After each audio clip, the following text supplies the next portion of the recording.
I missed my flight. The guy who sat next to me while I cried. We now run a small coffee shop together. About 3 years ago, I missed a flight home for the first time in my life. Total chaos. My phone died. The gate changed. I was stuck in the wrong terminal eating a $9 sandwich, and by the time I realized, my plane was somewhere over Ohio. I just stood there at the gate holding my cold sandwich, trying not to cry in public. I failed. So there I am, sitting on the floor like a 2000s indie movie protagonist, trying to figure out what to do next, when a guy sits down next to me, doesn't say anything for a while. Then he hands me a phone charger and says, "You look like you're one bad playlist away from losing it." I laugh. A little. I thank him. He asks what happened.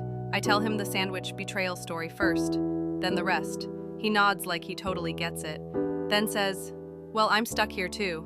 Want to make bad decisions and go find the worst coffee in this airport?"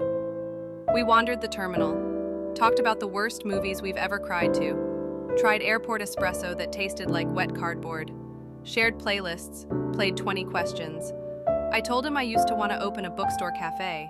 He told me he once tried to run a bagel cart but set off the fire alarm on day 2. By the time our rescheduled flights were boarding, we were already texting. Over the next few months, we stayed in touch.